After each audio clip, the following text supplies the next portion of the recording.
की जय कहना मेरा कर्तव्य है कि नहीं, ये मैं जानना भी नहीं चाहता, इसलिए कि ये मेरा कर्तव्य नहीं, मेरा अधिकार। अब इनको सिखाना पड़ेगा भारत माता की कहने के बारे में। तो मोहन भागवत, हम आपकी बातों को नहीं सुनने वाले।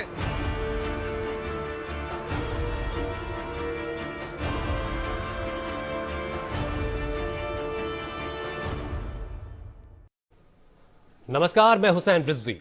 भारत को सुपर पावर बनाने के दावे किए जा रहे हैं। कहा यह जा रहा है कि 21वीं सदी भारत की होगी। पूरी दुनिया में भारत को एक आर्थिक शक्ति के तौर पर देखा जाने लगा है, लेकिन इन सब के बीच देश में कुछ ऐसे मुद्दों पर विवाद खड़ा होता रहता है जो देश की विकास की राह में रोड़ा बन रहा है। भारत माता की जय ये सिर्फ एक नारा नहीं है, बल्कि वो भावना है जिसकी चारों तरफ देश की आजादी की पूरी लड़ाई सिमटी हुई है। इसी पर जावेद अख्तर साहब ने आज राज्यसभा में अपनी बातें रखी और क्या खूब बोले। भारत माता की जय के साथ उन्होंने अपनी बात खत्म की और एक बड़ी नसीहत थी उनकी बातों में उन तमाम लोगों के लिए जो जहर भरी सियासत करने के लिए जाने जाते हैं। शायद लग रहा था कि भारत माता के नारे पर शुरू हुआ विवाद इस भाषण के साथ खत्म हो रहा है, लेकिन अचानक पता चला कि यह तो सिर्फ एक शुरुआत है। बात एक बार फिर उसी सूबे में जा पहुंची जहां से शुरू हुई थी। ओवैसी की राह पर चलने वाले उनके ही विधायक वारिस पठान को भारत माता के नारा लगाने से इनकार करने पर सस्पेंड कर दिया गया। आखिर भारत माता की जय बोलने पर आपत्ति क्यों हो रही है और क्या यह सिर्फ एक सियासत का हिस्सा है? इसी पर हम आज अपने खास मेहमानों से समझने की कोशिश करेंगे।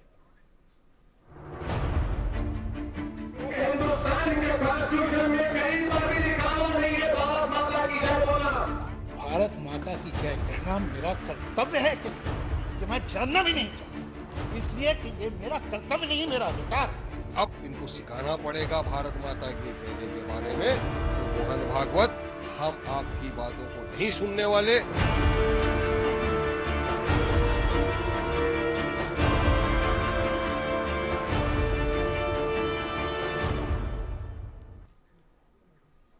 ओवैसी की पार्टी के विधायक वारिस पठान को महाराष्ट्र विधानसभा से निलंबित कर दिया गया है। वारिस पठान ने विधानसभा में अपने आका ओवैसी की लाइन पर चलते हुए कहा कि वो भारत माता की जय नहीं बोलेंगे। ऐसा संविधान नहीं कहता, हम जय हिंद बोलेंगे, भारत माता की जय का नारा नहीं लगाएंगे। दरअसल एमआईएम विधायक इम्तियाज जलील राज्यसभा में माफ कीजिएगा विधानसभा में राज्यपाल के अभिभाषण पर बोल रहे थे। उनका कहना था कि महापुरुषों के मेमोरियल के लिए जो पैसे खर्च किए जाते हैं वो टैक्स पेयर का पैसा है, उसका इस्तेमाल उसमें ना किया जाए। इस पर शिवसेना के विधायक गुलाब राव पाटिल ने पूछा कि क्या आप महापुरुषों का सम्मान नहीं करते हैं, क्या आप भारत माता की जय नहीं बोलेंगे? इसी बात पर एमआईएम विधायक वारिस पठान खड़े हो गए और उन्होंने कहा कि वो भारत माता की जय के नारे नहीं लगाएंगे। इसके बाद पूरे सदन की सर्वसम्मति से वारिस पठान को पूरे मौजूदा सत्र से निलंबित कर दिया गया। ये सबसे ताजा घटनाक्रम का ये सिलसिला इस वक्त हम आपको बता रहे हैं जो महाराष्ट्र विधानसभा में हुआ। वारिस पठान को महाराष्ट्र विधानसभा से निलंबित कर दिया गया मौजूदा सत्र के लिए। अगर हम भारत माता की जय की जगह अगर हम कोई दूसरा नारा लगाते हैं तो ये कैसी जोर जबरदस्ती है, ये कैसा कानून है। और ये आश्चर्य की बात यह है कि अगर हम कहते हैं कि साहब हम आपके बोलने के ऊपर नहीं करेंगे क्योंकि आपका सर्टिफिकेट हमें नहीं चाहिए, तो अब आप ये देखिएगा हालत कि भाजपा के साथ शिवसेना, शिवसेना के साथ कांग्रेस, कांग्रेस के साथ राष्ट्रवादी कांग्रेस, पूरी पॉलिटिकल पार्टीज एक साथ मिलकर आ जाती है और ये फैसला कर लेती है कि आप इन्हें सस्पेंड कर दे करके। हमने अध्यक्ष जी से ये अनुरोध किया, हमने उनसे विनती की कि आप हमें 2 मिनट का वक्त दीजिए। हम बताना चाहते हैं कि हमें किसी एक नारे की जरूरत नहीं है। हमारे देश के प्रति जो हमारी आस्था है, जो हमारी मोहब्बत है, जो हमारा विश्वास है, जो यकीन है, और हमारा मजहब खुद सिखाता है। हमारा मजहब इस मिट्टी से मोहब्बत करने की, इस मिट्टी से वफादारी का सबक सिखाता है। लेकिन आप सुनने के लिए तैयार नहीं है, क्योंकि यहाँ पर जितने भी लोग बैठे हैं वो कहीं ना कहीं से राजनीति कर रहे हैं। इम्तियाज जलील को सुन रहे थे आप। ये एमआईएम के विधायक हैं और यही बोल रहे थे, अभिभाषण पर बोल रहे थे और उसी दौरान यासिर पठान, माफ कीजिएगा वारिस पठान खड़े हुए और उन्होंने कहा कि वो भारत माता के जय का नारा नहीं लगाएंगे। उसके बाद उन्हें सस्पेंड कर दिया गया। अब एक रिपोर्ट देखिए किस तरीके से आज जावेद अख्तर ने राज्यसभा में अपनी बात रखी है और उन तमाम लोगों को एक नसीहत दी जो जहर भरी सियासत करते हैं। बाबा साहब अंबेडकर ने कहा, भारत माता की जय।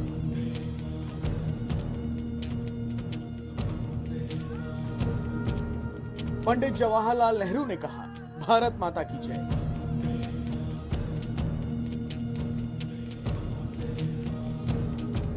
सरदार पटेल ने कहा, भारत माता की जय।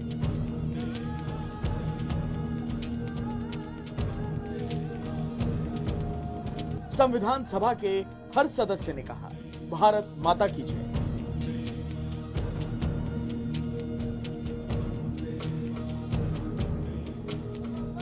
लेकिन लोकसभा के सांसद और एआईएमआईएम के अध्यक्ष असदुद्दीन ओवैसी का कहना है कि वो भारत माता की जय नहीं कहेंगे, क्योंकि संविधान में ऐसा कहने के लिए नहीं लिखा गया है। मोहन भागवत साहब, मैं नहीं लगाता नारा, क्या करते आप? मेरे गले में छुरी भी लग देंगे तो नहीं बोलूंगा मैं, क्योंकि हिंदुस्तान के कॉन्स्टिट्यूशन में कहीं पर भी लिखा हुआ नहीं है भारत माता की जय बोलना। लेकिन राज्यसभा में अपने कार्यकाल के आखिरी दिन गीतकार जावेद अख्तर ने असदुद्दीन ओवैसी को करारा जवाब दिया। उन्होंने कहा, भारत माता की जय बोलना किसी भी हिंदुस्तानी का कर्तव्य ही नहीं बल्कि उसका अधिकार है। उन्होंने ये कहा कि वो भारत माता की जय नहीं कहना चाहते, नहीं कहेंगे, इसलिए कि संविधान उन्हें नहीं कहता। संविधान तो उन्हें शेरवानी पहनने को भी नहीं कहता और टोपी लगाने को भी नहीं कहता।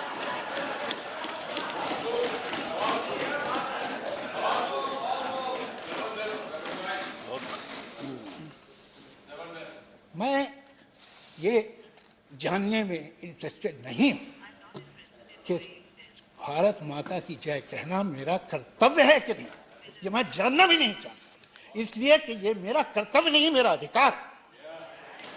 और मैं कहता हूं भारत माता की जय, भारत माता की जय, भारत माता की जय। राष्ट्रवाद पर छिड़ी बहस में अक्सर सवालों का सामना करने वाली बीजेपी ने जावेद अख्तर के बयान को कौम का बयान करार दिया है। देश का बाय एंड लार्ज जो अल्पसंख्यक है वो जावेद साहब की ही सोच का है। कुछ पार्टियों का यह भी कहना है कि मामले को बेवजह तूल दिया जा रहा है। ये बातें फजूल जैसी लगती है, ये खामखा का जिसको कहते हैं विवाद खड़ा करना, कोई जरूरत नहीं है इस तरह की विवाद खड़ा करने की। हम सब भारतीय हैं। विदेशों में भारत माता की जय हो रही है। भारत माता की, भारत माता की, भारत माता की, भारत माता की जयकार से देश में आंदोलन हो रहे हैं।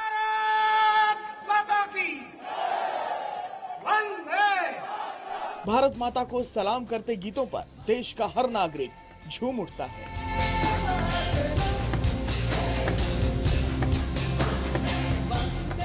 हालांकि ओवैसी साहब को भी बयान देने के बाद शायद कुछ एहसास जरूर हुआ, तभी उन्होंने अगले ही दिन जय हिंद का नारा लगा दिया।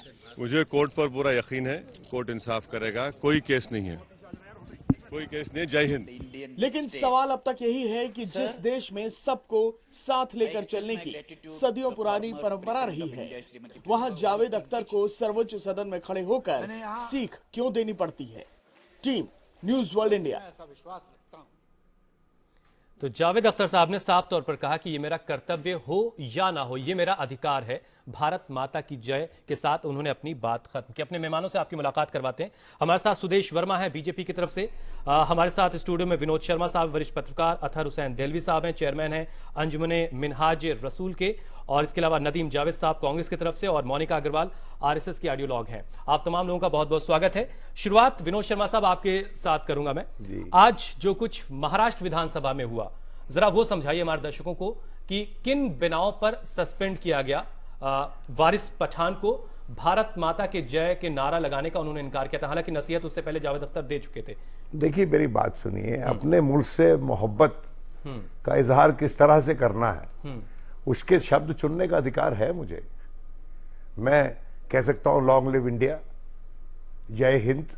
जय हिंद तो आजाद हिंद फौज का नारा था। हिंदुस्तान जिंदाबाद। भारत माता की जय का नारा अभी आप ही ने अपनी डॉक्यूमेंट्री में दिखाया प्रीफेस में कि हमें विरासत में मिला है। ठीक है, ये हमारी फ्रीडम स्ट्रगल की विरासत है, वहां से मिला है हमको भारत माता की जय। और उसके विभिन्न, भारत में इतनी लैंग्वेजेस हैं, इतनी तरह की बोलियां हैं, लोग अपने अपने अंदाज में अपनी माँ से मोहब्बत का इजहार कर सकते हैं जो उनकी धरती माँ है। ठीक है। तो मैं समझता हूं कि ये जो बहस शुरू हुई है, ये बेबाक बहस है, क्योंकि ये इसकी कोई जरूरत नहीं। मैं बिल्कुल तारिक अनवर से एग्री करता हूं। इस बहस के कोई औचित्य नहीं है। सिर्फ एक ही इसके पीछे मुझे उद्देश्य नजर आता है कि आप किसी भी नारे को अपना पेटेंट बनाना चाहते हैं। अगर आप मुझे यह आह्वान कर रहे हैं कि आप ये नारा लगाइए, तो आप उस नारे को क्या अप्रोप्रिएट कर रहे हो? क्या उस पे आप औरों से ज्यादा अधिकार जता रहे हो अपना? या आप ये कह रहे हो कि नारा आपने गढ़ा है? ये नारा तो पिछले जब से देश आजादी के पहले से नारा है। और मेरी तो रिक्वेस्ट होगी जिन्होंने इस बात की शुरुआत की कि अपने मुल्क से मोहब्बत करने का अधिकार है मुझे, जैसे जावेद अख्तर ने कहा। और जावेद अख्तर ने यह बात भी कही साथ में कि एक उन्होंने उर्दू का शेर पढ़ा कि जो चमन में रंग और खुशबू का जब तक मेल नहीं होता तब तक बात बनती नहीं है। इसलिए आप यह कर कहते रहेंगे कि मैं ही मैं हूं तो फिर मैं क्या हूं, और तू ही तू है तो फिर तू क्या है। ये दो लोगों को मिलके, दो पॉइंट्स ऑफ व्यू को मिलके एक बीच का रास्ता निकालने की जरूरत है। और जिस तरह से कोई अपनी मां से मोहब्बत का इजहार करना चाहता है वो करे, जिस भी भाषा में करना चाहता है करे, लेकिन कोई उसको जोर जबरदस्ती ना करे उस पर। और ये जो सस्पेंशन हुई है, हाँ, ये जरा समझाइए किन बिनाओं पर ये सस्पेंशन हुई है? कुछ क्लॉज होंगे, कुछ कानून, कुछ नियम होगा, उनके तहत ये सस्पेंशन हुआ होगा। मेरी छोटी सी कॉमन सेंस बताती है, मुझे डिटेल्स तो नहीं पता कि स्पीकर ने किस कारण से उनको सस्पेंड किया है। क्या यही कारण बताया है? क्या वो जरूरी है वहां के विधानसभा में भारत माता का नारा लगाना, भारत माता की जय? क्या वहां पर जय हिंद नहीं कह सकते? सदन की सर्वसम्मति की बात कही जा रही है। House, sense of the house से हो जाती है ये। और जिनके पास मेजॉरिटी होती है वो लोग कर देते हैं।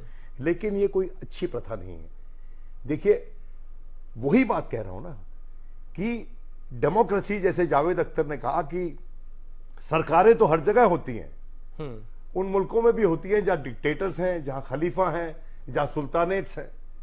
लेकिन डेमोक्रेसी में ही सरकार होती है और विपक्ष होता है, और सरकार और विपक्ष को मिलकर ही डेमोक्रेसी चलती है। तो अगर विपक्ष में कोई खड़ा होकर कुछ कह रहा है तो आप उससे जिरा कीजिए, आप उससे बहस कीजिए, आप उसको सदन से निकालें। इस मुद्दे पर मुझे तो कम से कम उचित नहीं लगता है। बहुत विनम्रता से कह रहा हूं मैं सदन का सम्मान करता हूं। उन्होंने जो डिसीजन लिया है वो उन्होंने अपनी सोच समझ से लिया है, लेकिन मेरा विवेक मुझे बताता है कि इस मुद्दे पे किसी भी सदस्य को एक्सपेल नहीं करना चाहिए, सस्पेंड नहीं करना चाहिए। ठीक है। सुदेश वर्मा साहब बीजेपी से हैं इस वक्त मेरे साथ। सुदेश साहब, क्या आपकी जानकारी में है कि क्या क्या वजह रही कि जो उनको सस्पेंड किया गया? और जैसा कि विनोद शर्मा साहब कह रहे हैं कि एक गलत प्रथा की शुरुआत हो रही है, इस बिना पर सस्पेंशन नहीं होना चाहिए, तो क्या अब आने वाले वक्त में क्या ओवैसी साहब को भी लोकसभा से सस्पेंड किया जाएगा? देखिए रिजवी साहब, मुझे नहीं पता कि क्या सिचुएशन रहे होंगे सदन ने किया, और सदन के बारे में मैं बोलने में अपने आप को सक्षम नहीं मानता हूं। वो बड़े पढ़े लिखे लोग, एक्सपीरियंस लोग वहाँ बैठे हुए हैं, तो कंबाइंड सेंस ऑफ हाउस क्यों हुआ इसके तह तक जाना होगा। दूसरी बात जो ओवैसी साहब की है, मैं आपको बताऊं कि या तो ओवैसी साहब का मन खराब है या तो वो घृणा से अपनी राजनीति चमकाना चाहते हैं। देखिए, जो सारा विनोद शर्मा जी बोल रहे थे, आप बताइए कि आरएसएस चीफ ने क्या कहा था। आरएसएस चीफ ने ये कहा था कि चूंकि कॉन्टेक्स्ट ऑफ एजुकेशन में बताया था कि जिस तरह से इंग्लिश एजुकेशन हो रहा है, वेस्टर्नाइजेशन हो रहा है, उस तरह से लगता है कि भारत माता की जय बोलना भी सिखाना होगा। उन्होंने कभी नहीं बोला कि आप बोलिए ही बोलिए, और इसको ओवैसी साहब ने ऐसा टर्न दिया कि उसके जवाब में जावेद अख्तर ने जो बोला वही भारत की स्पिरिट है, वही भारत की जो इथोस बोलते हैं वही है। अपनी माँ की अर्चना करने में किसी को क्या दिक्कत हो सकता है? भारत माता की जय आप बोलें या जय हिंद बोले, जिस तरह से भी करिए, लेकिन आप अगर नेगेटिव तरीके से लेते हैं कि हम नहीं बोलेंगे, भले ही गले पर चाकू रख दो, तो आप घृणा की राजनीति को फैलाते हैं और इससे बचना चाहिए। ओवैसी साहब के साथ आज देश का कोई भी नहीं होगा, चाहे वो हिंदू हो चाहे वो मुसलमान हो। तो ऐसी सूरत में इतना बड़ा कदम शायद नहीं उठाए जाने की जरूरत थी, आप खुद बड़ा बना रहे हैं, ये भी एक बात कही जा रही है। इसके बाद नदीम जावेद साहब आपके पास आऊं, मोनिका जी आपके पास आऊं, उससे पहले जरा आथर साहब जरा हमारे दर्शकों को समझाइए, क्या इसमें कोई मजहबी पहलू है? क्योंकि बार बार इसमें एक एंगल ये भी लोगों को महसूस कराया जा रहा है, मुसलमानों को, कि शायद खुदा ना खास्ता या कुछ इस्लाम का उससे कोई कनेक्शन है और आपने अगर ऐसा कुछ कह दिया तो आप खारिज कर दिए जाएंगे।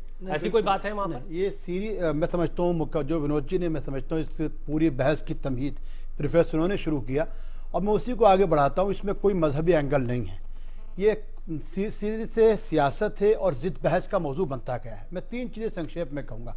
पहली चीज़, मेरे नज़दीक राष्ट्र या वतन क्या है। जाहिरी बात है, बच्चा जो ज़बान बोलता है उसको आप उसकी मादरी ज़बान कहते हैं, जिस मुल्क में रहता है उसको आप मादरे वतन कहते हैं। ठीक है। और आदमी मोहब्बत में इंतहा पे पहुंचता है। जिस जगह पे ओवैसी नहीं पहुंच सकते, भागवत नहीं पहुंच सकते और आरएसएस नहीं पहुंच सकती, या मजलिस, उस जगह पे इकबाल पहुंचे। और इकबाल ने तो यहाँ तक कह दिया कि खाके वतन का हर जर्रा मुझको देवता है। परंतु मैं अगली बात कहना चाहता हूँ, देश में आस्तिक भी रहते हैं, नास्तिक भी रहते हैं। देश में वो भी रहते हैं जो ईश्वर में आस्था रखते हैं लेकिन मूर्ति पूजा नहीं करते। परंतु संघ के साथ प्रॉब्लम क्या है, जिस चीज पे पूरा विवाद कहीं ना कहीं से शुरू हुआ कि ये सब हमारा ही है। भाई माँ भारती कहिए, मादरे वतन कहिए, उसकी एक मूर्ति भी रखिए, उसकी एक तस्वीर भी, ये आपका अपना मन हो सकता है, आप मुझको वंचित करें, ये नहीं हो सकता। दूसरी चीज, सबसे अहम तरीन चीज, मेरे नजदीक वतन क्या है। जिस सदन के अंदर अबुल कलाम आजाद रहे हों, जिस सदन के अंदर मौलाना असद मदनी रहे हों, जिस सदन के अंदर हसरत मोहानी रहे हों, उस सदन में आज ये बहस चल रही है कि देशभक्त कौन होगा। भाई सबको इख्तियार है। आपको और आखिरी चीज कहूंगा जो विनोद जी ने कही है, देश बहुत बड़ा है। हिंदी हिंदू हिंदुस्तान या उर्दू मुस्लिम मुस्लिम हिंदुस्तान से बात नहीं चलेगी।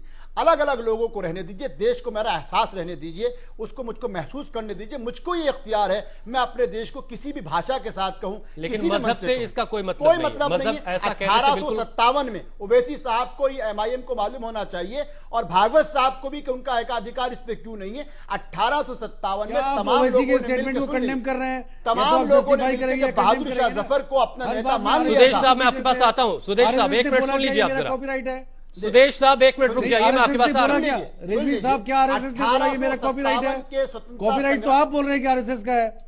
आप बताइए कि वैसी पर आप क्या बोलते हैं? मैं वहीं आ रहा हूं, आप सुन लीजिए। 1857 के पहले अतर साहब एक एक करके चीजों को जरा क्लियर करते हैं। आपने ये बिल्कुल साफ कर दिया कि मजहब कोई ताल्लुक नहीं, कतई कोई रोकता नहीं किसी मुसलमान को कि वो भारत माता के जय के नारा लगाना चाहता है, लगा सकता, कोई परेशानी नहीं है। नदीम जावेद साहब, इस पूरे उसमें आप कहां खुद को पाते हैं? और विधानसभा में जब ये फैसला हुआ, जाहिर है कि कांग्रेस के भी विधायक रहे होंगे, आप कहां खड़े हैं? देखिए, 2-3 चीजें हैं। नंबर 1 ये कि कांग्रेस पार्टी का ये स्पष्ट मत है, जो जावेद अख्तर साहब ने कहा बिल्कुल ठीक बात कही है और विनोद शर्मा जी ने उस बात को बहुत खूबसूरती के साथ यहाँ प्रेजेंट भी किया है। बुनियादी बात यह है कि मौलाना आजाद ने दिल्ली की जामा मस्जिद पर खड़े होकर 1947 में एक तारीखी तकरीर की थी और मौलाना आजाद ने कहा था कि कोई फरिश्ता आसमान की बुलंदी से उतरे और ये कहे कि हिंदुस्तान का हिंदू और हिंदुस्तान का मुसलमान अलग हो जाएगा और ये मुल्क आज़ाद हो जाएगा। मैं ऐसी आज़ादी को ठोकर मारता हूं, मुझे आज़ादी तस्लीम नहीं है। दूसरी बात उन्होंने ये कही थी मुसलमानों से कि यमुना का पानी तुम्हें वजू करने के लिए बुला रहा है। बुनियादी सवाल इस बात का यह है कि इस मुल्क का जो कंपोजिट कल्चर है, उस कंपोजिट कल्चर पर हमला करने की कोशिश हो रही है और हम ये समझते हैं कि राष्ट्रीय स्वयंसेवक संघ और भारतीय जनता पार्टी और उनके दूसरे जो संगठन हैं, वो अगर इस हमारे कंपोजिट कल्चर पर हमला कर रहे हैं तो कहीं ना कहीं जो राइटिस्ट फोर्सेस मुसलमानों की हैं और खासतौर से ओवैसी साहब जैसे लोग हैं, वो भी उसी विचार को बढ़ा रहे हैं। ये एक दूसरे के पूरक है। ये बुनियादी सवाल से लोगों को दूर करते हैं और ऐसे सवालों को उठाते हैं जिसमें जज्बात ज्यादा बढ़कर निकल कर आ जाए। ओवैसी साहब का जो बयान है वो 100% जज्बाती बयान है। वो ऐसा बयान है जो पोलराइजेशन की तरफ इशारा करता है। वो एक ऐसा बयान है जो उत्तर प्रदेश के 2017 के चुनाव की दिशा की तरफ बढ़ता है और ऐसा लगता है क्लैरिफाई करना बहुत जरूरी है। आ रहा हूं आपके पास। संघ और ओवैसी साहब एक तरह के, अरे आपने 4 लोगों को बैठा रखा है जो आरएसएस और बीजेपी के खिलाफ बोल रहा है और हमको आप मौका देंगे एक बार तो कैसे होगा? अरे हर स्पीकर के बोलने के बाद आप मुझे मौका दीजिए। हमारे साथ मोनिका अग्रवाल भी हैं, आप परेशान ना हो।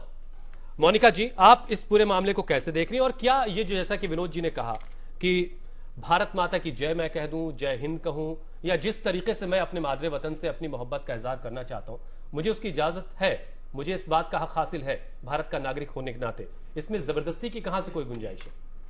देखिए, मुझे लगता है जैसा अतर साहब ने भी कहा, अभी बहुत अच्छा कहा, मैं उनसे सहमति रखती हूँ कि ज़बरदस्ती किसी के ऊपर कोई नहीं है, लेकिन जो नेगेटिविटी की तरफ ले गए बात को, उस बात पे ऑब्जेक्शन है।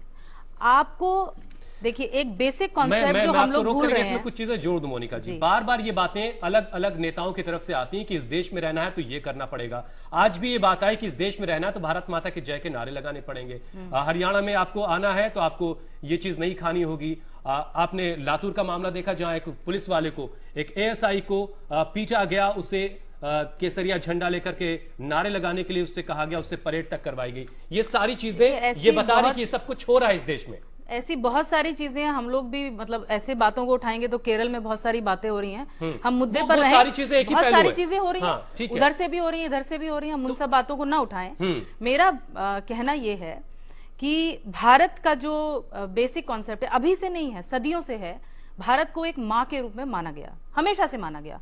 हमने नहीं, सबने उसको माना। हमारे जो देश को आजाद कराने की लड़ाई में रहे, उससे पहले के लोग रहे, सबने माना।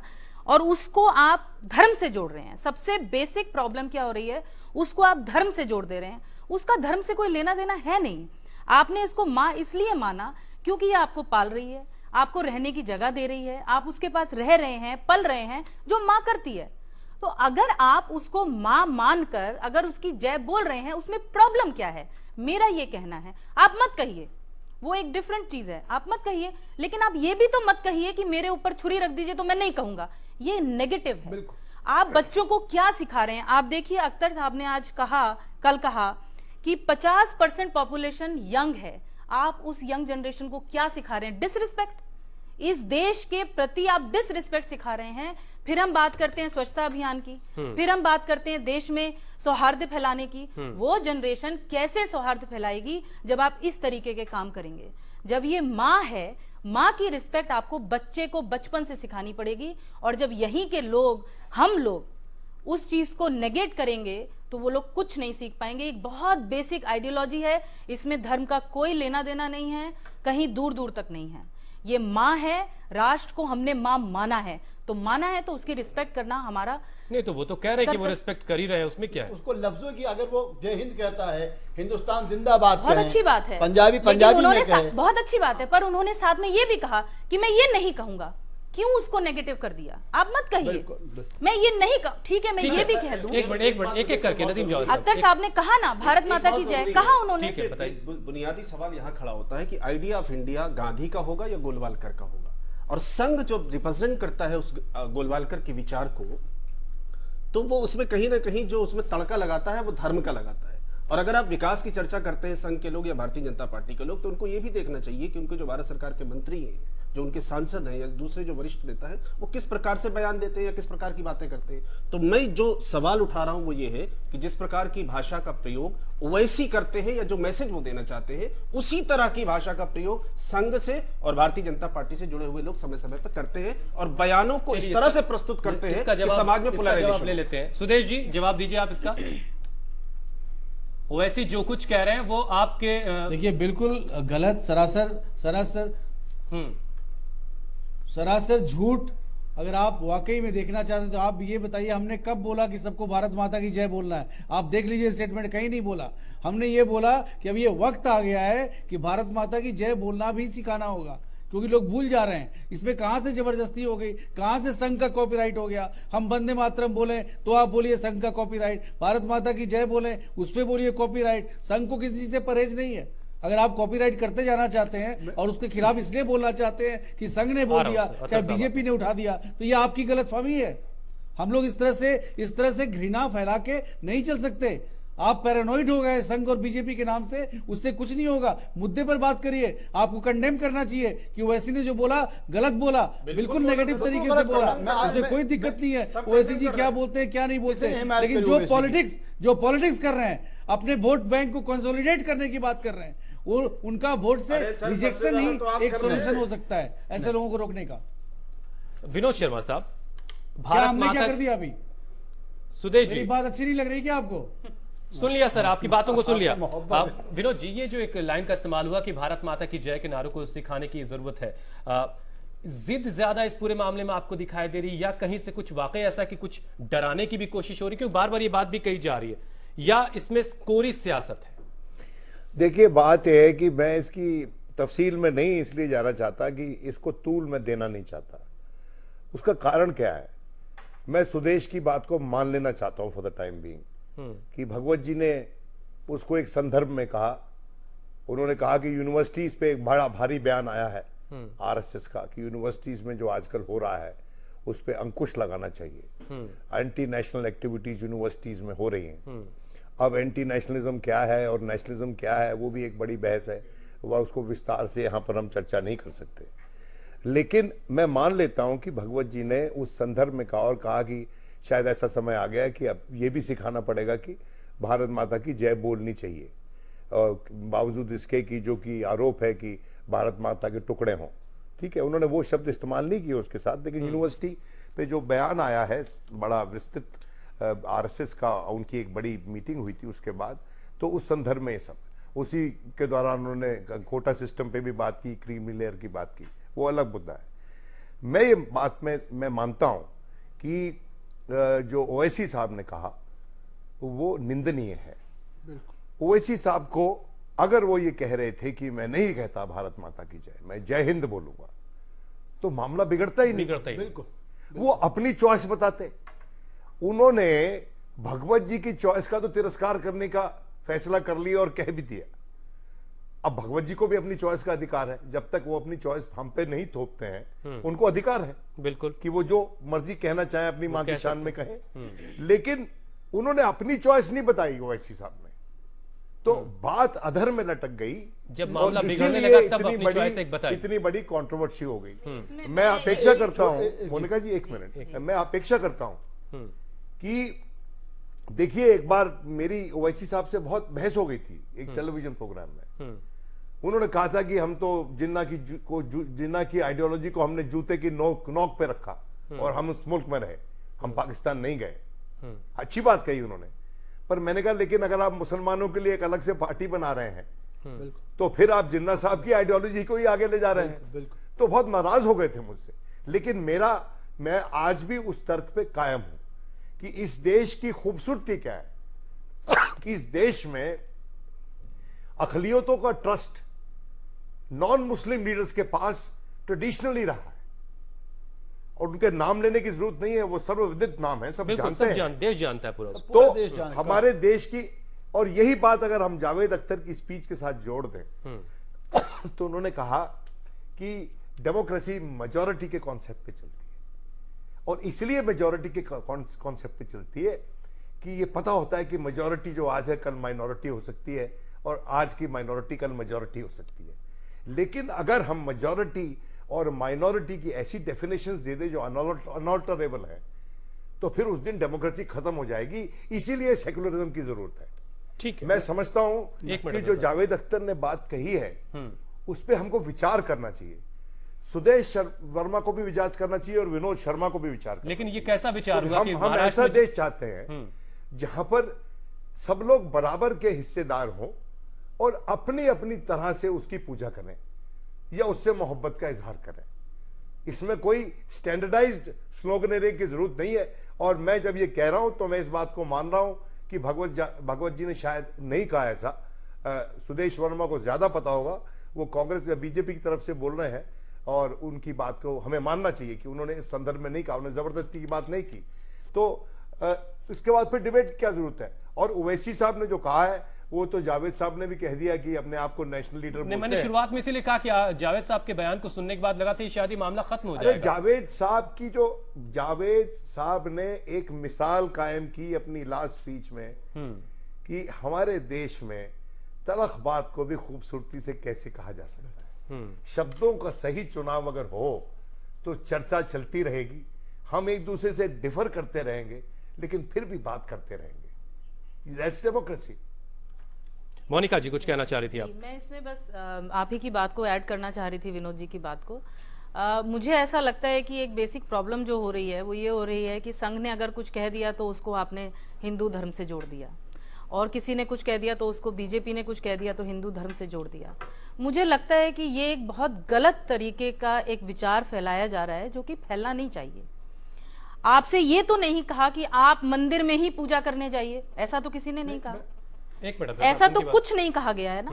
आप भारत माता की बात कर रहे हैं तो आप या तो ये कह दीजिए कि हम मानते ही नहीं है कि भारत हमारी माँ है, कह दीजिए इस बात को कि भारत हमारी माँ है, नहीं मानते हम इस बात को। तो आप नहीं मानते इस बात को तो आप क्या हैं फिर? आप इस देश में रह रहे हैं, आप इस देश के बच्चे हैं, आप यहीं पर पले बड़े हैं, तो आप कहना क्या चाह रहे हैं? आप पहले अपने तो थॉट प्रोसेस को क्लियर कीजिए, आप अपने विचार तो क्लियर कीजिए, आप कहना क्या चाह रहे हैं?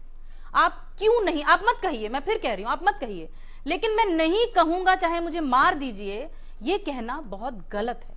मोनिका जी एक बात कहूं, देखो अब तो वक्तन बवक्तन ऐसी बयानबाजी होती रहती है जिससे कि मन में शुबा पैदा होता है।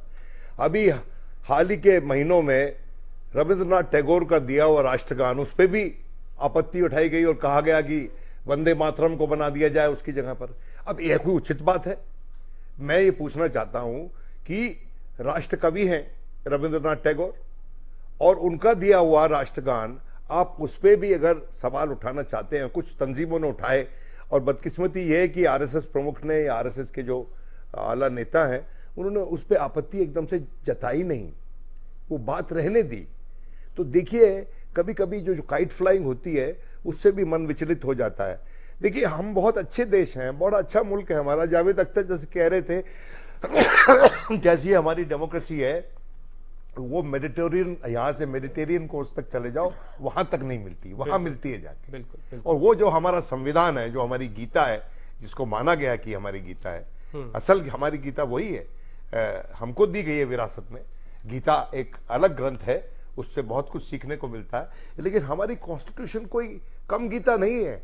इतनी बड़ी रिटन कॉन्स्टिट्यूशन दुनिया में आपको नहीं मिलेगी, इतना परफेक्ट डॉक्यूमेंट नहीं मिलेगा। ठीक है सर, एक चीज छोटी सी चीज ऐड करूंगी इसी में, विनोद जी जो कह रहे हैं उसी में ऐड करूंगी। मैं हमेशा जब हम लोग बैठ के बात करते हैं दो चार लोगों में, एक बहुत चिंता का विषय जो हम लोग चर्चा में लाते हैं वो ये रहता है कि हमारे जो पूर्वज कर गए उसको हम आज एंजॉय कर रहे हैं इस देश में बैठ के, लेकिन हम अपने बच्चों के लिए क्या करके जा रहे हैं ये विचारना आज बहुत जरूरी है। ठीक है अतर साहब जी, क्या कहना चाह रहे हैं? देखिए मैं दो तीन चीजें हैं और बड़े संक्षेप में उनको कहना चाहूंगा। देखिए पहली चीज तो ये है कि इस देश को, जो विनोद जी करे, इस देश को समझने के लिए आपको पूरे संपूर्ण भारत को देखना पड़ेगा। वो ना हैदराबाद में बसता है ना नागपुर में बसता है, देश पूरा है। मैं कांग्रेस का प्रवक्ता नहीं मैं इनके साथ कोई बात कहूँगा, लेकिन एक बात मैं कहूँगा।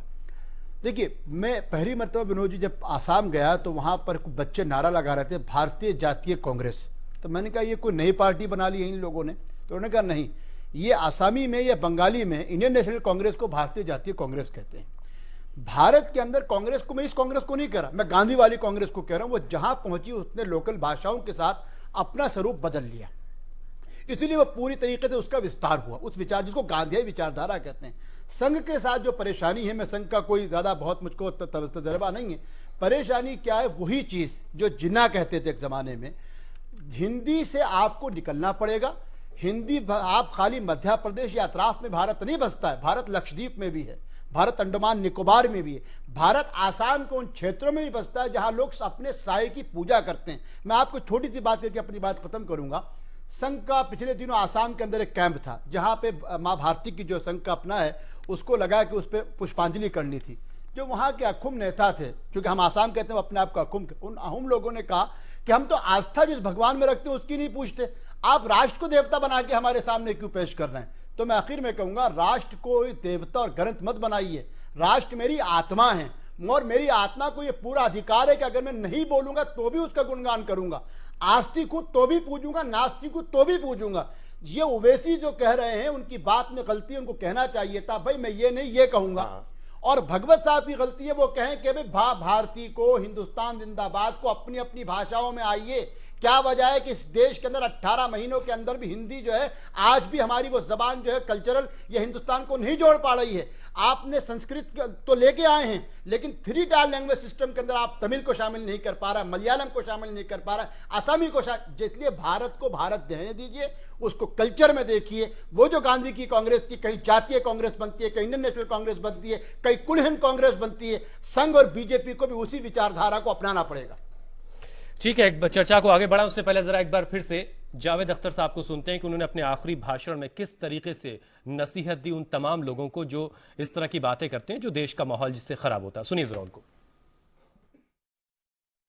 देखिए, सरकारें तो उन मुल्कों में भी होती हैं जहां डिक्टेटरशिप है, सरकारें तो वहां भी होती हैं जहां शेखडम से और बादशाहते, लेकिन डेमोक्रेसी में और इन हुकूमतों में फर्क क्या है? वहां सिर्फ सरकार होती है, यहां सरकार और ऑपोजिशन दोनों होते हैं। और सही किसी ने कहा है कि चमन में इख्तिलाते रंग बू से बात बनती है, कि खुशबू और रंग से मिलके चमन में बात बनती है। चमन में इख्तिलाते रंग बू से बात बनती है। हम ही हम हैं तो क्या हम हैं, तुम ही तुम हो तो क्या तुम।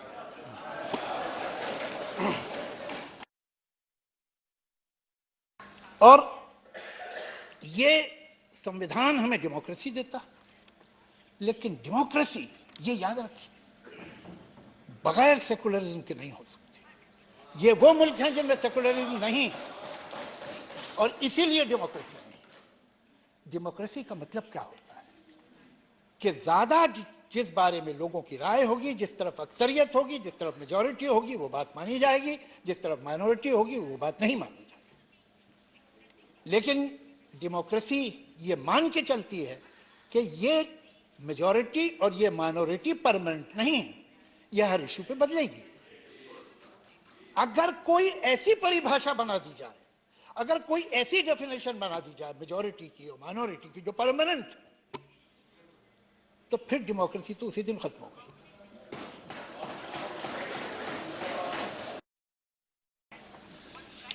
डेवलपमेंट जीडीपी नहीं है, डेवलपमेंट है ह्यूमन डेवलपमेंट इंडेक्स। सवाल ये है,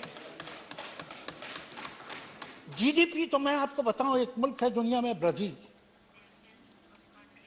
जहां दुनिया की तीसरी सबसे बड़ी प्राइवेट प्लेन्स की फ्लीट है और उनकी 1/3 आबादी पावर्टी लाइन के नीचे। ये हमें अपने देश में नहीं देखना। आए दिन कुछ ऐसी बात सुनने को आती है जो न सुनते तो अच्छा था। अभी 2-3 दिन पहले एक साहब है जिन्हें ख्याल हो गया कि वो नेशनल लीडर है, हालांकि हकीकत यह है कि वो हिंदुस्तान की एक स्टेट आंध्रा, कि एक शहर हैदराबाद, कि एक शहर, उस शहर के मोहल्ले के लीडर है। उन्होंने ये कहा कि वो भारत माता की जय नहीं कहना चाहते, नहीं कहना, इसलिए कि संविधान उन्हें नहीं कहता। संविधान तो उन्हें शेरवानी पहनने को भी नहीं कहता और टोपी लगाने को भी नहीं कहता।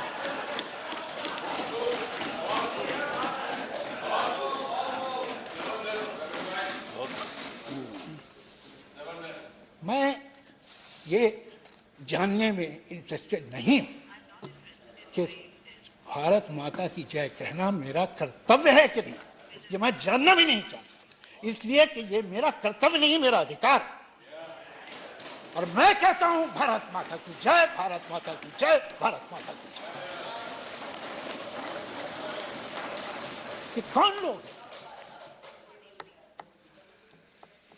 मैं इस बात को और इनके इस ख्याल को जितने सख्त वर्ड मुमकिन है जो एक्सपंज न हो उनमें कंडेम करता हूं।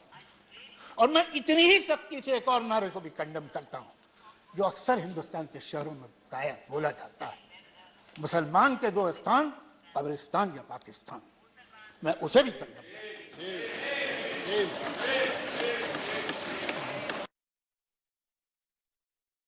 कि इस सरकार में बड़े काबिल लोग भी मौजूद हैं और जो बहुत अच्छा काम करते हैं और कर सकते हैं, लेकिन उनके ऊपर ये बहुत बड़ी जिम्मेदारी है कि ये सो कॉल्ड फ्रेंच, जो कि न सिर्फ मामूली लीडर्स हैं बल्कि एमएलए भी हैं, एमपी भी हैं, मिनिस्टर ऑफ स्टेट भी हैं और कभी कभी मिनिस्टर भी हैं, वो इनको काबू में ले। इसलिए जावेद साहब जी, मजबूरन मेरी नजर घड़ी पे है। मैं भी मानता हूं सर, वक्त अच्छा नहीं है। मैं बिल्कुल आपके साथ हूं। बहुत ही खूबसूरत बातें जावेद साहब ने अपने भाषण में कही। सुदेश वर्मा साहब, नसीहत सिर्फ ओवैसी के लिए नहीं थी, नसीहत सबके लिए थी इसमें।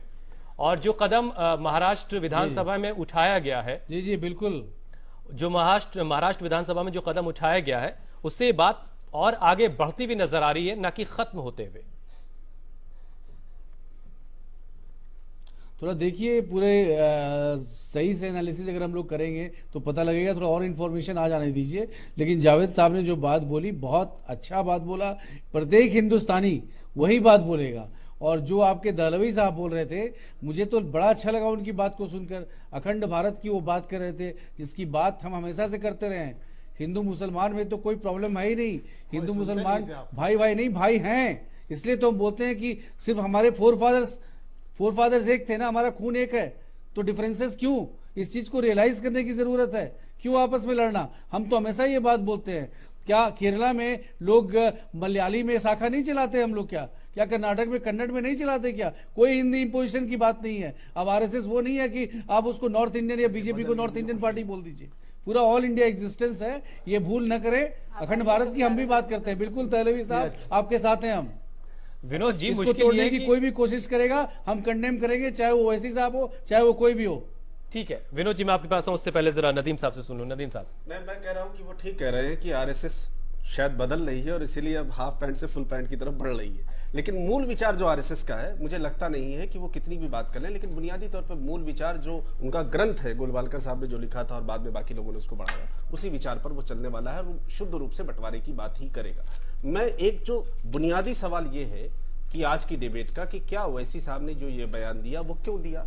सियासी आदमी जब कोई बयान देता है तो वो यूं ही बयान नहीं देता, उसके पीछे उसकी एक मंशा और नीयत होती है। और ओवैसी जी काफी शार्प और समझदार इंसान है और उनकी जो सियासत है, उस सियासत में जब भी वो कोई बयान देते हैं तो उसके पीछे कोई मकसद होता है। बिहार में वो इलेक्शन में गए थे और बिहार के हिंदुओं ने और मुसलमानों ने मिलकर एक सबक अगर मोदी साहब को दिया तो दूसरा सबक ओवैसी को भी दिया कि बंटवारे के नाम पर अगर सीमांचल में तो मुसलमानों को पोलराइज करोगे तो ये होने वाला नहीं है। लोगों ने उनको नकारा था। जो वो बिहार में उनके साथ हुआ है, अब वो दोबारा एक नए सिरे से जिंदा होने की कोशिश कर रहे हैं। माइनॉरिटी के एक तबके को जोड़ना चाहते हैं, जो कि होने वाला नहीं है।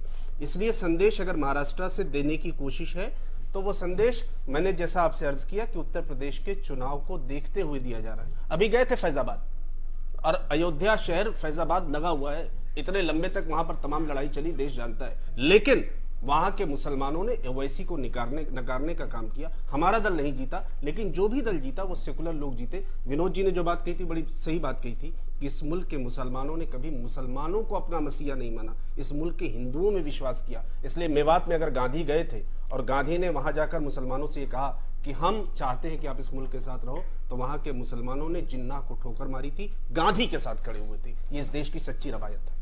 ठीक है विनोद जी, एक उलझन है उन तमाम लोगों के जो ये प्रोग्राम भी देख रहे होंगे, क्योंकि सुदेश जी जो कह रहे हैं कि वो भी इस तरह की बातों से परहेज करते हैं, उनकी पार्टी परहेज करती है, फिर ये बातें पैदा कहां से हो जाती हैं? जावेद साहब ने फ्रिंज की बात की और उन्होंने कहा कि फ्रिंज जो है बड़ी हो रही है। ये बात सच है कि फ्रिंज बड़ी हो रही है और आजकल लोग तर्क नहीं देते, तल्ख बात करके लोगों को रुझाते हैं, तर्क से नहीं रुझाते।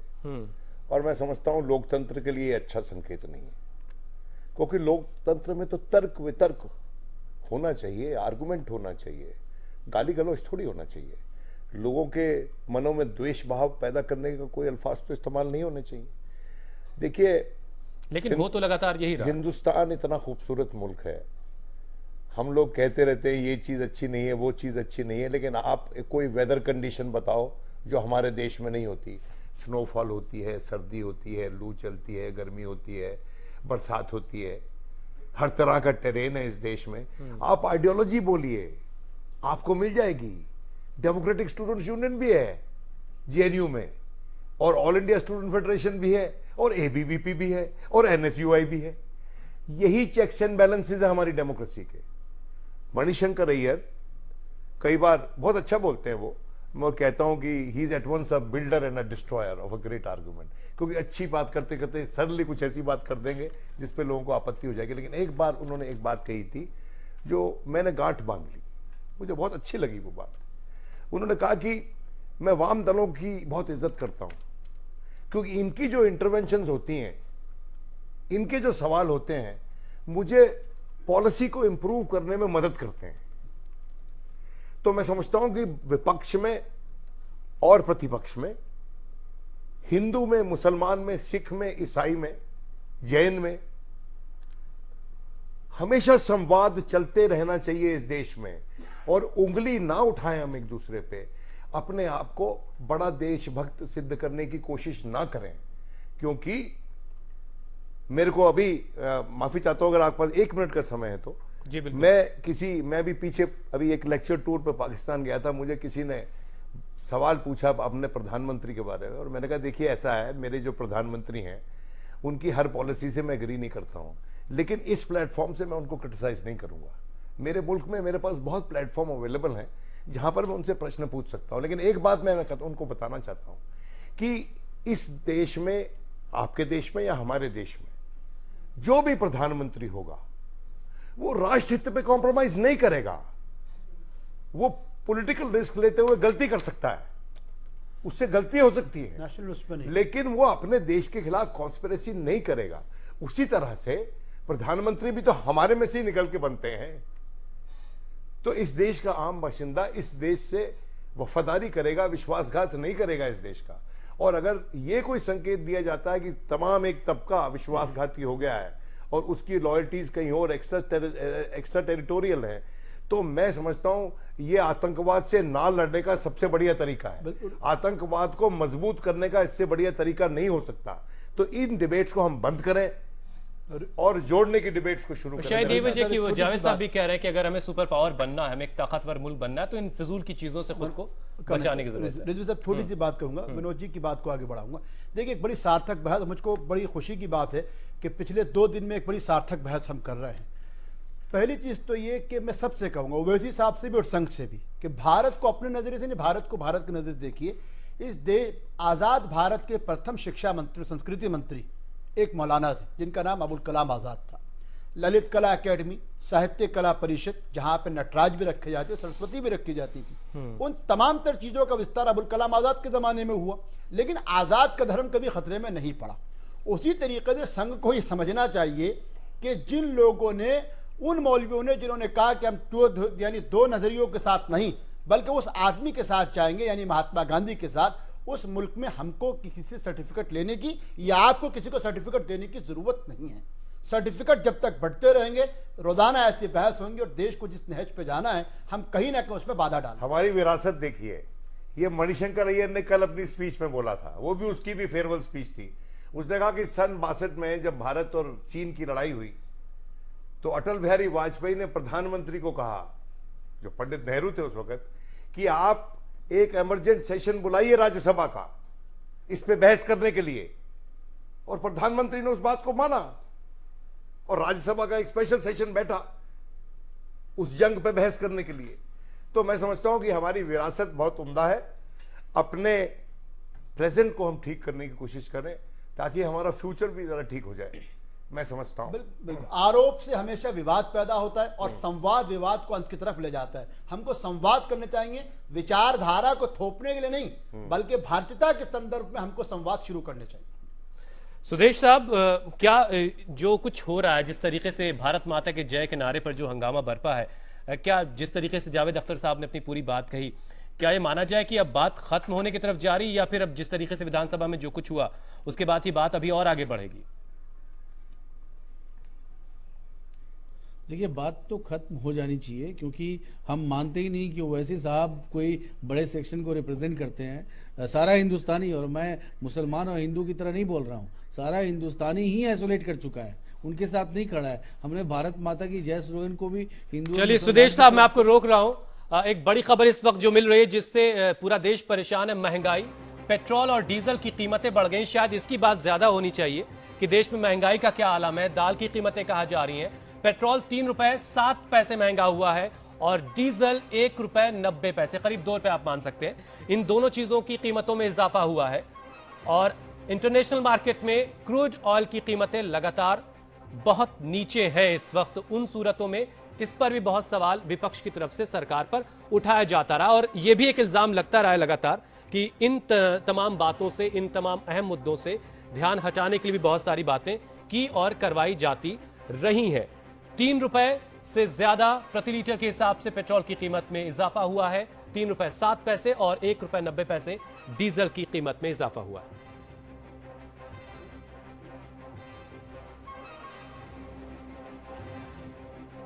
एक और बड़ी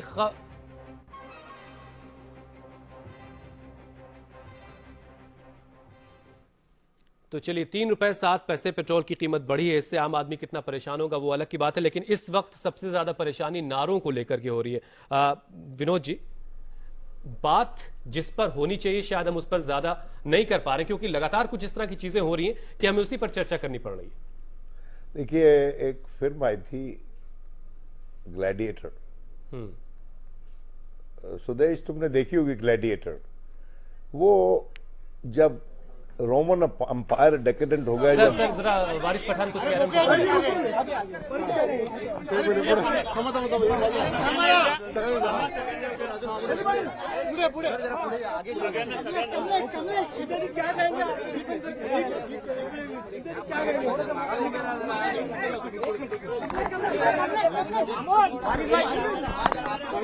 सुनो, कोई सवाल नहीं, मैं मेरा प्रेस का स्टेटमेंट आप सबको पढ़ के सुना दूंगा। मैं एक रिलीज सबको पढ़ के सुना दूंगा, प्लीज प्लीज। अरे आराम से रुक जाओ, सेटल हो जाओ, सेटल हो जाओ, सेटल हो जाओ, भाई मत करो, सेटल हो जाओ, सेटल हो जाओ, भाई मत करो।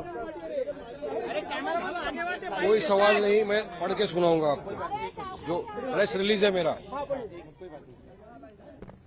बोलेंगे? मेरे देश के प्रति मेरा आदर,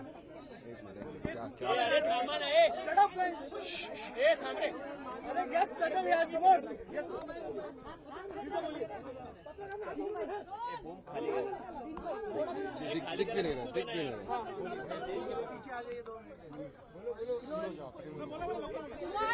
मेरे देश के प्रति मेरा आदर, सम्मान, मेरा देश प्रेम पहले भी था, आज भी उतना ही है और हमेशा मरते दम तक रहेगा। ये देश किसी एक जात, एक धर्म का नहीं है। अगर पूरी दुनिया में सबसे महान कोई देश है तो मेरा भारत देश है। मुझे इस मुल्क में पैदा होने का गर्व है और फख्र है। मैं इस मिट्टी में जन्मा हूँ और इंशाअल्लाह मैं इसी मिट्टी में दफन होऊंगा। मेरे देश का कोई अपमान नहीं किया हूँ, मैंने इस देश का कोई अपमान नहीं किया हूँ और ना कभी मैं करने की सपने में भी सोच सकता हूँ और ना कभी जिंदगी में मैंने किया है अपमान देश का। मैंने हमेशा देश से मोहब्बत की है।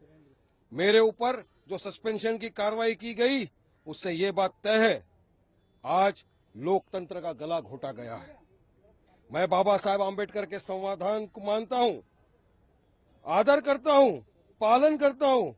किसी एक नारे से हमारी देशभक्ति का आंकलन मत करिए। ये देश हमारा था, हमारा है, हमारा रहेगा। मैंने पार्लियामेंट्री का कोई भी कानून का उल्लंघन नहीं किया है, ना मैंने विधानसभा में कोई ऐसे अपशब्द यूज किए जिसपे मुझसे सस्पेंशन लगाई जा सके। मैंने कोई उल्लंघन नहीं किया है। ये एक राजनीति साजिश के तहत किया गया है और मुझे इस देश के कानून पे पूरा यकीन है, भरोसा है कि वो मुझे न्याय देंगे। मैंने स्पीकर साहब से रिक्वेस्ट किया है और निवेदन करता हूं कि आप अपना सस्पेंशन का जो डिसीजन दिया है उस पर गौर करें, रिव्यू करें और मुझे इंसाफ दीजिए। मुझे इंसाफ चाहिए। जय हिंद, जय भारत, जय महाराष्ट्र। तो वारिस पठान को आप सुन रहे थे, जिन्हें महाराष्ट्र विधानसभा में आज निलंबित कर दिया है। जय हिंद के नारों के साथ उन्होंने अपने भाषण को खत्म किया। सुदेश वर्मा साहब, एक आखिरी छोटा सा सवाल और छोटा ही सा जवाब दीजिएगा।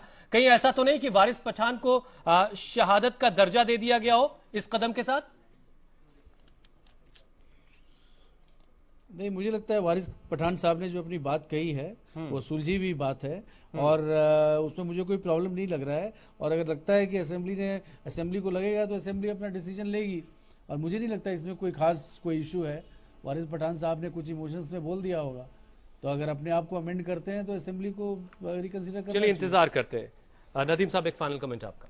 मुझे लगता है मैंने जैसा आपसे अर्ज किया था कि पूरी तरह से ओवैसी साहब ये चाहते हैं कि एक सेक्शन को अपीज करें। ये उनकी बड़ी गलतफहमी है। बार बार उनको सबक इस देश की जनता देती है, मगर हैदराबाद के एक हिस्से में अगर उनको कामयाबी मिलती है तो उसी मॉडल को वो सब जगह इंप्लीमेंट करना चाहते हैं। ये अलग बात की हैदराबाद के उस हिस्से में जहां उनको कामयाबी मिल रही थी वहां भी अब लोगों ने सवाल उठाने शुरू कर दिए। वक्त खत्म हो रहा है, इसलिए ये इनको समझना चाहिए कि पुराने घिसे पिटे तरीके फ्लॉप होने वाले। चलिए, बहुत बहुत शुक्रिया सुदेश साहब हमारे साथ जुड़ने के लिए। अतहर हुसैन साहब जा चुके हैं, विनोद शर्मा साहब बहुत बहुत शुक्रिया, मोनिका जी बहुत बहुत शुक्रगुजार हैं, आप स्टूडियो तक आई, और नदीम साहब बहुत बहुत शुक्रिया।